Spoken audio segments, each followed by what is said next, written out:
Hello everyone, आप सभी का स्वागत है हमारे यूट्यूब चैनल में। तो आज हम लोग देखने वाले हैं कि आईआईटी गेट का जो नोटिफिकेशन है उसके क्या क्या की हाइलाइट्स हैं और आईआईटी गेट का एग्ज़ाम हमें क्यों देना चाहिए। तो सबसे पहले हम कुछ इंपॉर्टेंट डेट देख लेते हैं। तो इम्पोर्टेंट डेट्स में है कि यह जो है 28 अगस्त 2025 से इसका फॉर्म फिलिंग स्टार्ट हो चुका है और यह जो है 28 सितंबर 2025 तक इसकी लास्ट डेट है।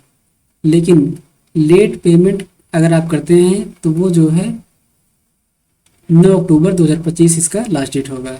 और लेट पेमेंट अगर आप करते हैं तो लेट फी भी देना पड़ेगा और इसका एडमिट कार्ड 2 जनवरी को आ जाएगा। इसकी जो इम्पोर्टेंट जो एग्ज़ाम डेट्स है उसको ध्यान रखना है कि 7, 8, 14 और 15 फरवरी 2026 को होगा। अलग अलग डेट्स पे अलग अलग ब्रांचेस के पेपर होंगे और इसका जो रिजल्ट है वो 19 मार्च तक आ जाता है। जो इस बार चेंजेस है वो ये देखने को चेंजेस मिल रहा है कि इस बार जो है एग्ज़ाम कंडक्ट कराएगी आईआईटी गुवाहाटी। आईआईटी गुवाहाटी इस बार एग्ज़ाम कराएगी और इस बार जो एग्ज़ाम फीस है वो बहुत ज़्यादा है। जो जनरल का पिछली बार का था एग्ज़ाम फीस वो जो है आई थिंक 1700 के करीब में था और जो SC ST और फिजिकली हैंडीकैप्ड और जो है फीमेल्स के लिए जो था वो आई थिंक 850 के करीब में था। पर इस बार देख रहे हैं कि ऑल फीमेल्स और जो है SC ST और फिजिकली हैंडीकैप्ड के लिए 1000 रुपये कर दिया गया है और जनरल OBC और EWS के लिए जो है 2000 रुपये फीस कर दिया गया है। ये सिर्फ फॉर्म फिलिंग ही है। आप सोचिए कि कितनी ज़्यादा इसकी फ़ीस रहती है। एलिजिबिलिटी क्राइटेरिया की बात की जाए तो एलिजिबिलिटी क्राइटेरिया यही कि आप जो है 3rd ईयर में रहेंगे तभी से ही जो आप फॉर्म फिल कर सकते हैं इसका। मतलब अगर आप बीटेक कर रहे हैं तो आप जो है 3rd ईयर में रहेंगे तभी से ही जो आप फॉर्म फिल करने स्टार्ट कर सकते हैं इसका। और एज का कोई इसमें क्राइटेरिया नहीं है, मिनिमम एज मैक्सिमम एज का कोई क्राइटेरिया नहीं है और इसमें ये भी कोई बाउंडेशन नहीं कि आप जो है कितनी बार एग्ज़ाम दे सकते हैं। तो ये क्या है, अनलिमिटेड अनलिमिटेड अनलिमिटेड टाइम्स आप गेट का एग्ज़ाम दे सकते हैं। तो स्टार्टिंग में मैंने बात किया था कि आईआईटी गेट का एग्ज़ाम हमें क्यों देना चाहिए, इसके क्या क्या फ़ायदे हैं। तो देखिए इसका जो एक फ़ायदा ये है कि अगर आप इसका एग्ज़ाम देते हैं तो आपको जो है एक तो मास्टर्स करने के लिए एमटेक करने के लिए जो है एक कॉलेज मिल जाएगा जो कि होगा आईआईटी या फिर होगा क्या NIT या फिर IIIT। इस प्रकार के कॉलेज होंगे, ठीक है। और भी इसके अलावा जो अगर ये सारे कॉलेज नहीं मिलते हैं तो इसके अलावा भी अन्य कॉलेज हैं, अन्य यूनिवर्सिटीज़ हैं, उनमें भी एडमिशन मिल जाता है गेट के थ्रू। लेकिन लोग तो आईआईटी को ही प्रेफर करते हैं। तो एक तो होगा कि आपको आईआईटी में एडमिशन मिल जाएगा मास्टर्स करने के लिए, ठीक है, एमटेक करने के लिए।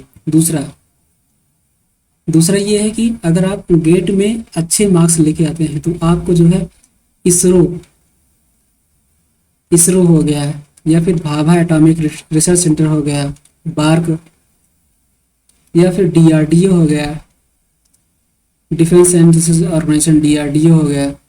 इसमें जो है आप इंजीनियर या फिर साइंटिस्ट की पोस्ट जो निकलती है, इंजीनियर या फिर साइंटिस्ट की जो पोस्ट निकलती है उसके लिए जो है आप शॉर्टलिस्ट किए जा सकते हैं। मतलब जिसमें अगर आपने गेट में अच्छा परफॉर्म किया है तो उस मार्क्स के बेसिस पे आपको जो है इंटरव्यू के लिए डायरेक्टली बुलाया जाता है। इससे मतलब कोई पेपर नहीं कराया जाएगा, केवल जो है आपके गेट के मार्क्स जो आप फॉर्म फिल करेंगे DRDO इसरो इन सब चीज़ का या फिर बार्क का, तो उसमें आपके स्कोर कार्ड जो आपका रहेगा, स्कोर रहेगा गेट का, उसी के अकॉर्डिंग ही जो है आपको शॉर्टलिस्ट कर दिया जाएगा और जो है सीधे आपको जो है इंटरव्यू के लिए बुला लिया जाता है।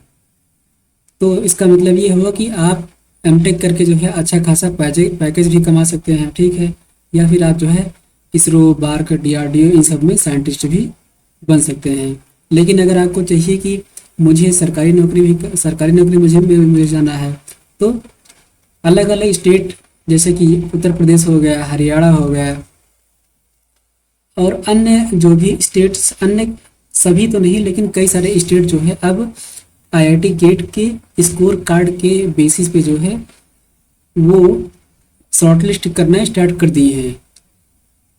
जैसे कि यूपी पीएससी हो गया, Uttar Pradesh public service commission हो गया, तो उसमें जो है एई यानी असिस्टेंट इंजीनियर की जो पोस्ट होती है उसमें जो है गेट के थ्रू जो है शॉर्टलिस्ट करना स्टार्ट कर दिया गया है। अब मतलब जो भी पोस्ट आती है सभी पोस्ट पर नहीं, लेकिन कुछ पोस्ट हैं ऐसी जिनमें शॉर्टलिस्ट करना स्टार्ट कर दिया गया है, सभी में नहीं लेकिन। पर हाँ, ये तो तय है कि जो है इसकी डिमांड फ्यूचर में और ज़्यादा बढ़ने वाली है। तो आई होप आपको ये इन्फॉर्मेशन अच्छी लगी होगी। बाकी ये फॉर्मेट वगैरह जैसे जेपीजी है और सिग्नेचर का जो है 3 केबी से लेकर के 300 केबी के बीच में रहना चाहिए, रिजोल्यूशन इतना होना चाहिए। तो ये सारे इन्फॉर्मेशन आप देख सकते हैं।